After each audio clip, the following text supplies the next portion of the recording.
Good evening. कैसे हैं आप सब? चलिए शुरू करते हैं हम अपने आज के एक नए टॉपिक के साथ। हमने stages of growth and development में एक जो सबसे लास्ट वाला हमारा स्टेज था दैट वाज ऑफ एडोलसेंस, किशोरावस्था जिसको हम कहते हैं हिंदी में किशोरावस्था। किशोरावस्था जो कि 18 साल तक चलती है, 12 या 13 साल से शुरू होके लगभग 18-19 साल तक का जो पीरियड है ये रहता है। देखो, एडोलसेंट पीरियड जो है वो बहुत इंपॉर्टेंट पीरियड होता है। इसको हम एक और नाम देते हैं teen age. A period of storm and stress, ये नाम भी इस पीरियड को दिए जाते हैं। कुछ लाइनें हैं एक एडोलसेंट बच्चे के पर्सपेक्टिव से, उसके नजरिए से वो क्या सोचता है, सुने जरा। एक लड़का है एडोलसेंट, वो क्या सोचता है कि मैं इस दुनिया का, मेरे माँ बाप के लिए मैं इस दुनिया का सबसे खराब बच्चा हूं, मुझे तो मुंह खोलना ही नहीं चाहिए। जैसे ही मैं कुछ भी बोलता हूं मेरे माँ बाप मेरे ऊपर चीखना और चिल्लाना शुरू कर देते हैं, तो मैं बिल्कुल भी नहीं बोलूंगा, चुप रहूंगा।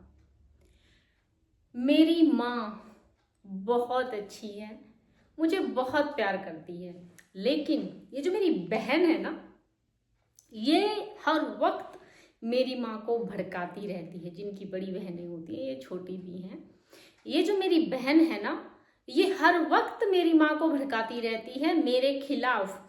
ये हमेशा उसके कान भरती रहती है और क्या कहती है कि ये जो करने की कह के गया है ये वो करेगा नहीं, जहां जाने की ये कहकर जाता है वहां ये जाता नहीं है, पर मेरी माँ मुझे बहुत प्यार करती। कुछ ऐसा ही ये पीरियड है जहां पर बच्चा अपनी आइडेंटिटी की तलाश में जो है जाता है। प्याजे जो साइकोलॉजिस्ट हैं, what he said about the period of adolescence, उन्होंने कहा है कि एडोलसेंस जो पीरियड है, जो किशोरावस्था है, ये वो समय है जिसमें किशोर बड़ों की दुनिया में शामिल हो जाता है। ये वो उम्र है जहां पर किशोर पूरे तरीके से बालक नहीं रहता है, वो अपने आप को मानता भी नहीं है, वो अपने आप को लगभग बड़ों के बराबर मानता है। एटलीस्ट अधिकारों में उसे लगता है कि जो हक और अधिकार बड़ों को मिले हुए हैं, वो सारे हक और अधिकार मुझे भी मिलने चाहिए। स्टडीज, बहुत सारी रिसर्चेज हुई हैं, वो कहती हैं कि ये जो एडोलसेंस का पीरियड है, इस पूरे, हम एडोलसेंस के पीरियड को स्टॉर्म एंड स्ट्रेस कह रहे हैं। इसका मतलब क्या है कि इसमें जो ग्रोथ और डेवलपमेंट है बहुत ही तेज गति से होती है। रैपिड ग्रोथ एंड डेवलपमेंट, जो ग्रोथ और डेवलपमेंट है वो बहुत ही तेज गति से होती है। This is the period of, यानी कि यहां पर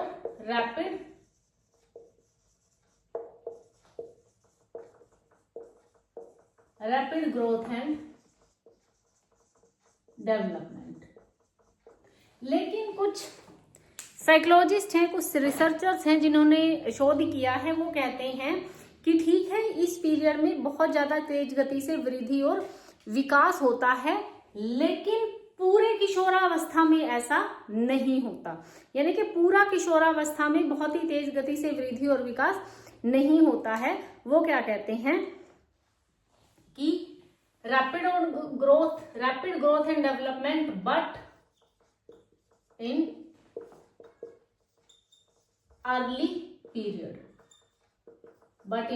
पीरियड। तो इस तरीके से हम देखें तो हम ये पाते हैं कि जो साइकोलॉजिस्ट हैं उन्होंने जो एडोलसेंस का पीरियड है उसको लगभग 2 भागों में बांट दिया है, यानी कि early adolescence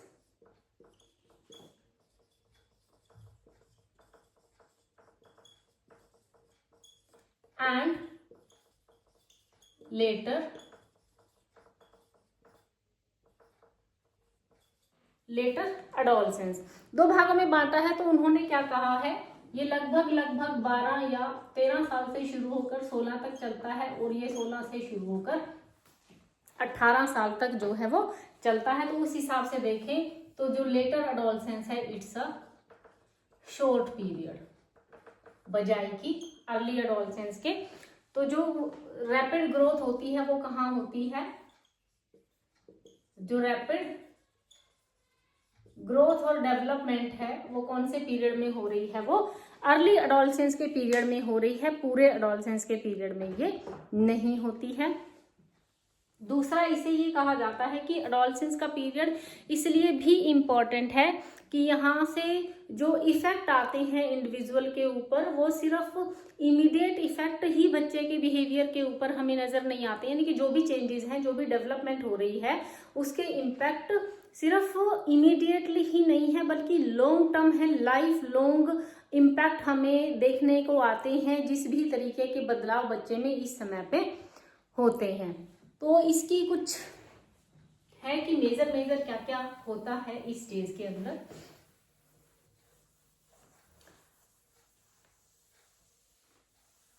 storm and stress इसलिए है क्योंकि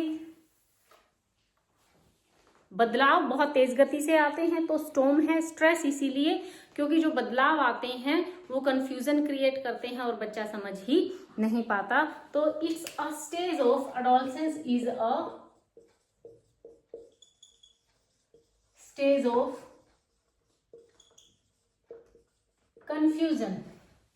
कंफ्यूजन की अवस्था है। बच्चा समझ नहीं पाता है कि क्या हो रहा है उसके साथ, क्या नहीं हो रहा है। समझ क्यों नहीं पाता है, कंफ्यूज क्यों है बच्चा, हम बड़ों की वजह से। जैसे जब बच्चा कोई ऐसा काम करता है जो हम नहीं चाहते, तो हम क्या कहते हैं, अभी इतने बड़े नहीं हुए हो, है ना, कि तुम ये करोगे या तुम ये कहोगे।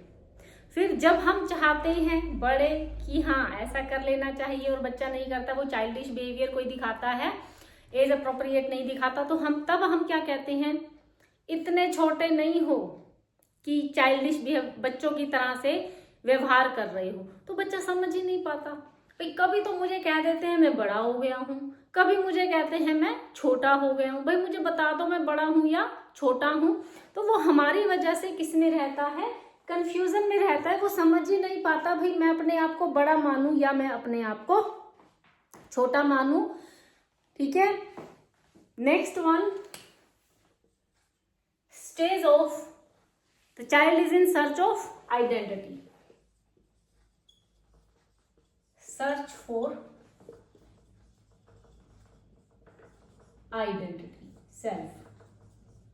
यहां पर बच्चा जो है वो अपनी आइडेंटिटी की सर्च में चलता है, अपनी पहचान की सर्च में चलता है, कि अब वो ये देखता है कि मैं कौन हूं, मैं क्या हूं, क्या मैं कर सकता हूं, मेरी स्ट्रेंथ्स क्या हैं, मेरी वीकनेसेस क्या हैं, बड़ा होने के बाद मुझे क्या क्या रोल निभाने हैं, क्या मैं एक कॉन्फिडेंट पर्सन के रूप में बन सकता हूं। उसको अपनी अलग से पहचान चाहिए। अब वो ये चाहता है कि उसकी भी बातें मानी जानी चाहिए। ठीक है, तो एज वो किस तरीके से अपनी आइडेंटिटी बनाता है, किस तरीके से अपनी पहचान बनाता है। जैसे कि एक एग्जाम्पल है कि क्या है कि हमारी पहचान क्या है कि हमारे पास अपनी प्रॉपर्टी है, किसी के पास गाड़ी है, हम कपड़े कैसे पहनते हैं।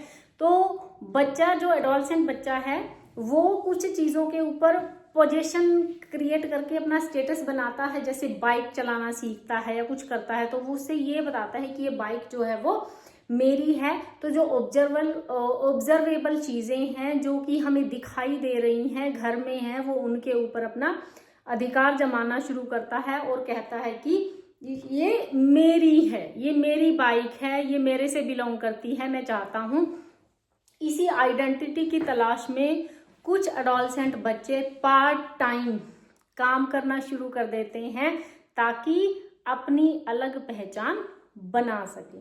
ठीक है, तो यहाँ पर वो आइडेंटिटी की सर्च में रहता है और इसके साथ साथ वो पीयर्स के साथ भी बना रहता है। पीरियड ऑफ अनरियलिज्म, फेरी टेल, आभासी दुनिया। एडोलसेंट की जो टेंडेंसी होती है, जो प्रवृत्ति है, अनरियलिज्म जो वास्तविकता से परे है। तो जो किशोर बालक हैं उनके अंदर एक प्रवृत्ति मिलती है कि वो रोज जो अपनी लाइफ है उसको रोज टिंटेड ग्लासेस से देखते हैं, यानी कि खूबसूरत नजर आती है उनको अपनी दुनिया। वो अनरियलिस्टिक गोल्स सेट कर लेते हैं, मैं ये बन जाऊंगा, मैं वो बन जाऊंगा, मैं ऐसे कर दूंगा, मैं वैसे कर दूंगा। तो वहां पर जो गोल्स सेट करते हैं वो काफी अनरियलिस्टिक है, उनकी पहुंच से बाहर है, उनकी कैपेबिलिटी से बाहर हो जाते हैं। क्यों? क्योंकि वो सब कुछ जो है कल्पना में ज्यादा है बच्चा यहाँ पर।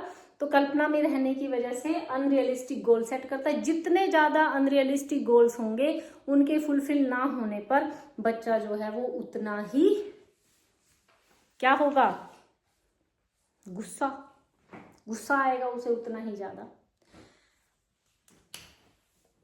और क्या आता है यहाँ पर, primary and emergence of primary and, मैं लिखे देती हूं,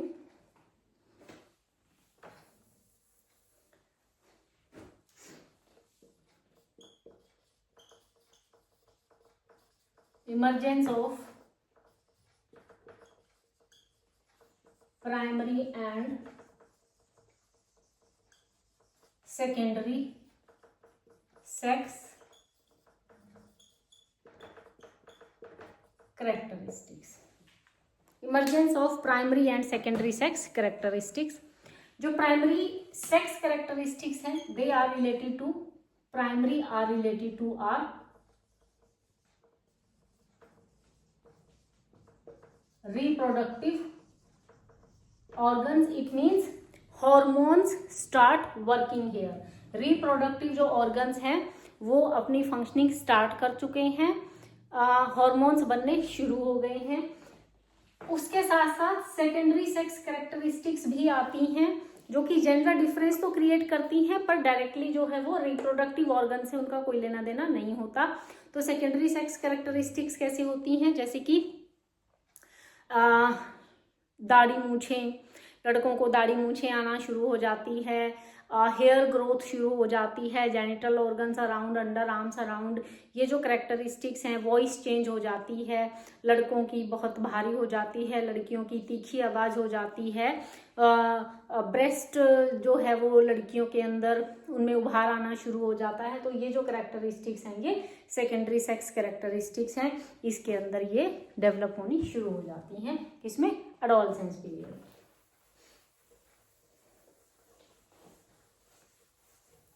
नेक्स्ट जो है, जो जिसको हम एडोलसेंस पीरियड में कहते हैं कि ये चेंजेस आते हैं, this is the age where fine and gross motor skills develop very fast. Both fine and gross motor skills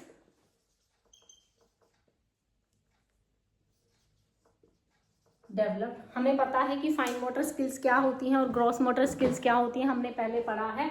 fine motor skills वो होती हैं जिनमें छोटे मसल्स यूज होते हैं, जैसे कि फिंगर्स के होते हैं। इसमें हम कौन से काम करते हैं, जैसे लिखना, ड्राइंग करना, कलरिंग करना, शर्ट के बटन बंद करना। ग्रॉस मोटर स्किल्स जिनमें लार्ज मसल्स इन्वॉल्व होते हैं, जैसे उछल कूद करना।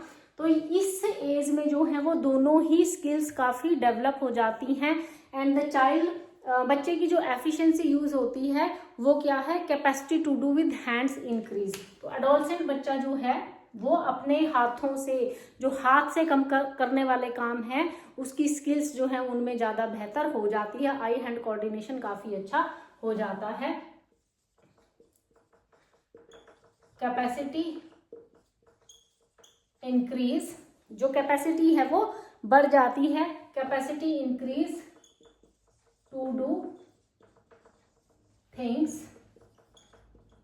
with hands।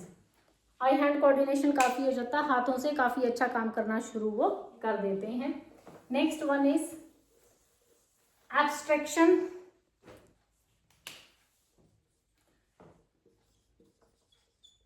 एब्स्ट्रैक्शन या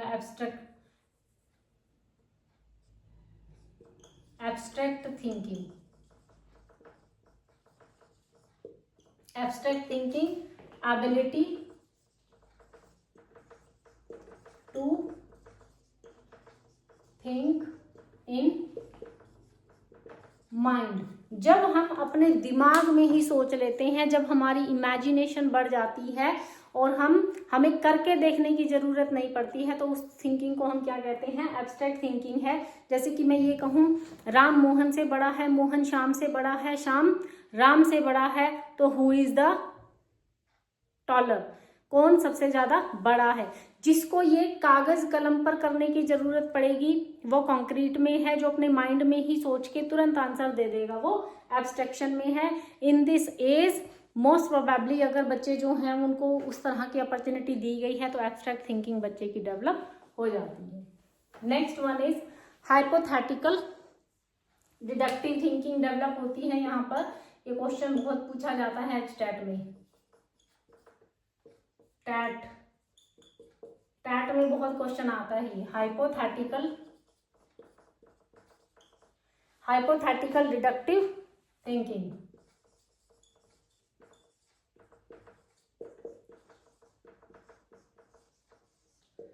हाइपोथेटिकल डिडक्टिव थिंकिंग बच्चे की डेवलप हो जाती है। हाइपोथेटिक डिडक्टिव थिंकिंग क्या है?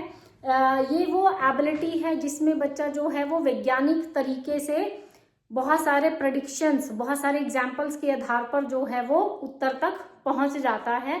वो बहुत सारी सिचुएशंस को एनालाइज करता है, यानी कि साइंटिफिकली इसमें क्या करेगा बच्चा? साइंटिफिकली सिचुएशन को एनालाइज करेगा, बहुत सारी चीज़ों की तरफ ध्यान देगा, प्रेडिक्शंस करेगा, हाइपोथेसिस बनाएगा यानी कि परिकल्पना बनाएगा और उसके आधार पर उत्तर देगा। एबिलिटी टू थिंक साइंटिफिक क्या है? Hypothetic deductive thinking scientific thinking ability through किसके थ्रू प्रेडिक्शंस। और प्रेडिक्शंस ऐसे नहीं करता, ऑब्जर्व करता है करंट ट्रेंड के आधार पर। जैसे कि मैं एक एग्जांपल आपको दूं, व्हाट इफ द सिनेरियोज कि क्या होगा? What if scenarios like imagine the future, कि फ्यूचर कैसा होगा, कि जो हमारा क्लाइमेट चेंज का अभी जो ट्रेंड चल रहा है उसके आधार पर फ्यूचर कैसा होगा। तो बच्चा क्या देखेगा? कौन कौन से क्लाइमेट चेंजेस चल रहे हैं, क्या क्या हो रहा है, उसके क्या क्या परिणाम हो सकते हैं, वो सारों की लिस्ट बनाएगा और उसके आधार पर उत्तर देगा। यानी कि क्या क्वेश्चन है कि करंट ट्रेंड के आधार पर जो क्लाइमेट चेंज अभी चल रहा है उसके आधार पर ये बताओ कि फ्यूचर का जो क्लाइमेट है वो कैसा होगा और उसके क्या क्या प्रभाव होंगे। तो बच्चा बहुत सारी परिकल्पनाएं बनाएगा, साइंटिफिकली सोचेगा, प्रोज कॉन्स सब कुछ ध्यान में रखकर ही वो उत्तर देगा। ठीक है, यहां से क्वेश्चन पूछा जाता है। Next one is period of heightened emotionality. A period of heightened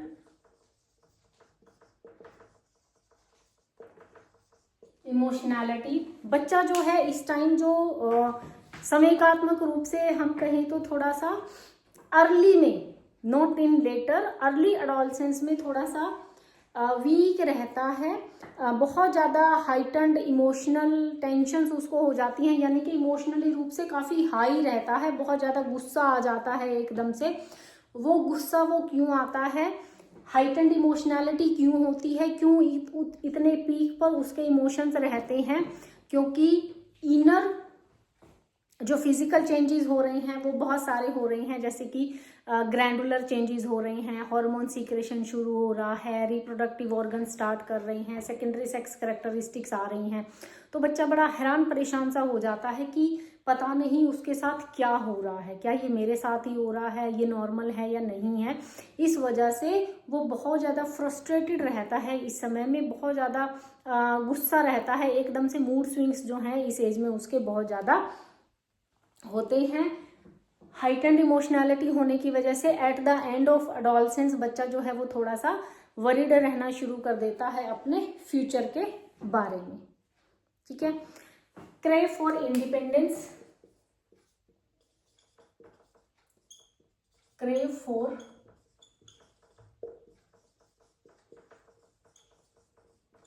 independence, independence चाहिए किससे? From parents. अब वो ये चाहता है कि माँ बाप जो है मेरा एग्जिस्टेंस भी स्वीकार करें, मैं क्या चाहता हूँ, क्या सोचता हूँ उसको स्वीकार करें, मेरी बात भी माने। अब वो अपने माँ बाप की छत्र छाया से बाहर निकलना चाहता है। वो सोचता है कि मेरी भी अपनी कोई इंडिविजुअलिटी है, मैं भी व्यक्ति हूँ, मेरी भी बातें सुनी जानी चाहिए। तो उसको इंडिपेंडेंसी चाहिए होती है, हर काम में वो अपने सजेशन देता है और चाहता है कि बड़े उसको माने। जब नहीं मानते हैं तो हाइटेंड इमोशनैलिटी हमने देख ही ली है। जब पेरेंट्स नहीं मानते हैं तो क्या होगा? फ्रीक्वेंट क्वार्रल, झगड़े होते हैं, कन्फ्लिक्ट, फ्रीक्वेंट कन्फ्लिक्ट्स किसके साथ? पेरेंट्स के साथ, क्योंकि उसे इंडिपेंडेंस चाहिए, उसको आज़ादी चाहिए, उसको ये चाहिए कि मेरी आइडेंटिटी जानी जाए, मेरा मान रखा जाए। पर पेरेंट्स कई बार नहीं करते हैं तो बच्चे और माँ बाप के बीच में इस एज में झगड़े बहुत बढ़ जाते हैं, दूरियां आ जाती हैं। नॉर्मल है। तो क्या करना चाहिए? पेरेंट्स को थोड़ा सा समझना चाहिए कि मेरा बच्चा किस फेज से गुजर रहा है, कौन से एस्पेक्ट में चल रहा है, तो उन्हें ही थोड़ी समझदारी दिखानी पड़ेगी, क्योंकि बच्चा तो फिर भी बच्चा ही है। नेक्स्ट वन, सेल्फ कॉन्शियसनेस,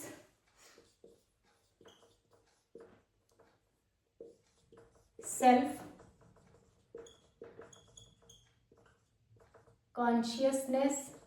बच्चा जो है अपने ऊपर ज़्यादा ही ध्यान देना शुरू कर देता है, सेल्फ कॉन्शियस होता है, क्योंकि जो जो चेंजेस आ रहे होते हैं, हार्मोन्स चेंजेस आते हैं, तो वो सेल्फ कॉन्शियस हो जाता है।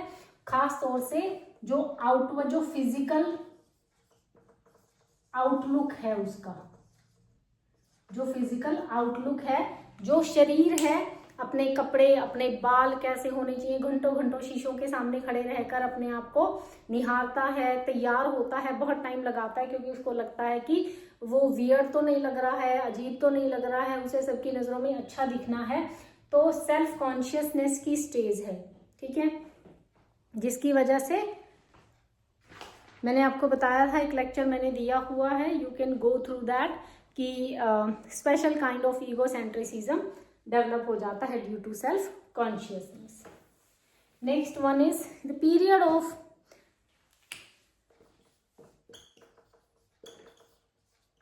Interest in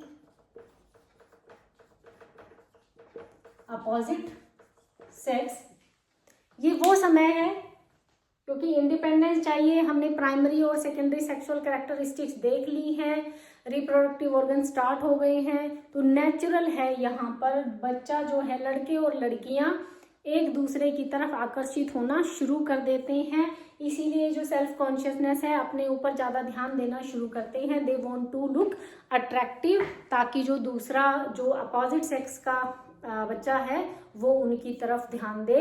its normal, nothing is wrong. अगर बच्चे के मन में ऐसे ख्याल आ रहे हैं, सिर्फ ज़रूरत होती है हमें कि हम जो थॉट्स आ रहे हैं उनको चैनलाइज कर लें, जो नई एनर्जी बच्चे के अंदर आ रही है उसको चैनलाइज कर लें, उसको खाली ना छोड़ें, उसको स्पोर्ट्स के अंदर, एकेडमी के अंदर, मतलब बच्चे को ज़्यादा से ज़्यादा बिजी करने की ज़रूरत है, ताकि ये जो चेंजेस यहाँ पर इतने सारे आ रहे हैं, जो ये चीज़ यहाँ पर हो रही है, बच्चा एक गलत ट्रैक पर चल ना पड़े। लेकिन अट्रैक्शन होना नॉर्मल बात है, इस उम्र में नहीं होगी तो कब होगी, 40-50 साल की उम्र में जाकर हो, तो इस उम्र में ना हो तो चिंता का विषय है। हो रही है तो it's okay, you can channelize that, you can divert that, आप उसे डाइवर्ट कर सकते हो, दिशा दे सकते हो दूसरी। लेकिन अगर हो ही नहीं रही है तो बहुत चिंता का विषय है वाकई में।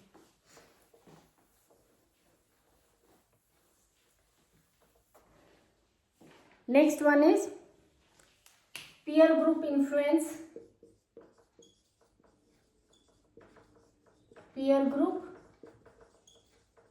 इन्फ्लुएंस इस उम्र में, क्योंकि माँ बाप और बच्चों के झगड़े बहुत ज़्यादा बढ़ जाते हैं, तो जो दोस्त हैं उनका इन्फ्लुएंस ज़्यादा होता है। क्योंकि ये जो पीयर ग्रुप इन्फ्लुएंस है, ये वो लोग हैं जो बच्चे को उसकी आइडेंटिटी की, उससे उसकी पहचान करवाते हैं, आइडेंटिटी स्थापित करने में मदद करते हैं। ये वो लोग हैं जो उसे उसके माँ बाप की छत्र छाया से बाहर निकाल कर लेकर जाते हैं, ये कह के ले तू इतना भी नहीं बता सकता, तेरी भी तो बात माननी चाहिए, कमाल है तू अब तक अपने माँ बाप की सुनता है, उन्हें भी तो तेरी सुननी चाहिए, तू भी तो सोच विचार सकता है। बहुत सारे जो हैं वो चीज़ें बताकर वो उसे बताते हैं कि हाँ तुम्हारी भी वैल्यू है और तुम्हारी बातों की भी वैल्यू है, and your parents should listen this. Peer group जो इन्फ्लुएंस होता है वो अर्ली एडोलसेंस में ज़्यादा होता है। लेटर एडोलसेंस तक आते आते ये इन्फ्लुएंस थोड़ा सा कम हो जाता है, क्योंकि यहाँ पर तो इन्फ्लुएंस ज़्यादा है, वो उनसे रिलेट करता है। ये जो पीयर ग्रुप है ये बच्चे के लिए वो संसार है जहाँ पर वो अपने आप को सोशलाइज करता है, अपनी स्ट्रेंथ की पहचान करता है और उस तरीके से सोशलाइज करता है, उस तरीके से पहचान करता है जहाँ पर उसे जज करने वाला कोई नहीं होता, अडल्ट नहीं है, उनके कोई सैंक्शंस नहीं लगे हुए हैं कि ऐसा व्यवहार करना है, ऐसा नहीं करना है। तो इस दुनिया में वो अपने आप को एक्सप्लोर करते करते एक इंडिविजुअल पर्सनालिटी के रूप में बन जाता है। लेकिन लेटर तक आते आते वो अपने दोस्त के जैसा भी नहीं बनना चाहता कि हाँ ये ग्रुप है मैं इनके जैसा बन जाऊं, उसकी अपनी सोच है, अपनी पहचान है, वो पहचानना शुरू कर देता है। तो लेटर एडोलसेंस तक आते आते सर्कल नैरो डाउन, जो सर्कल पहले बड़ा था अब उसका जो सोशल सर्कल है वो नैरो डाउन होना शुरू हो जाता है। कोई 2 या 3 ही दोस्त होते हैं उसके सर्कल में जो लगभग जिनके साथ उनकी वाइब्स मैच होती हैं, उसके जैसे सोच विचार, उसके जैसे इंटरेस्ट रखने वाले जो हैं वो होते हैं।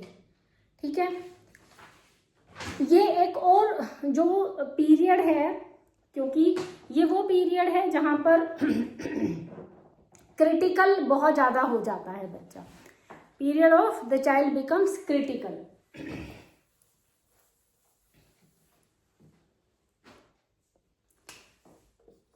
कैसे क्रिटिकल कैसे हो जाता है? Child become critical, specially girls. उन्हीं के ऊपर सैंक्शन सबसे ज़्यादा लगते हैं ना, रोक टोक सबसे ज़्यादा उन्हीं के ऊपर लगती है, तो वो बहुत ज़्यादा क्रिटिकल हो जाती हैं। क्रिटिकल होती है, दे वांट टू रिफॉर्म, बहुत सुधार लाना चाहती हैं।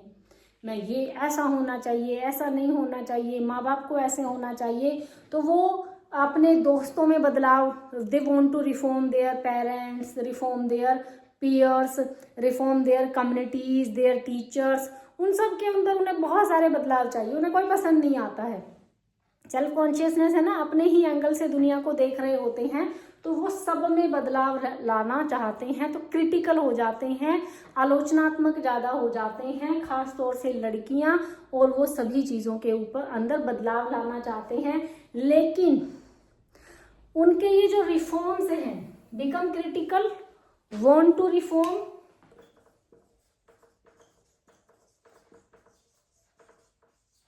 वांट टू रिफॉर्म, लेकिन उनके ये जो रिफॉर्म्स हैं, बट देयर, जो उनकी रिफॉर्म वाली थिंकिंग होती है, जो वो सोचते हैं, उनकी जो क्रिटिसिज्म जो वो करते हैं, their reforms criticisms are generally destructive rather constructive.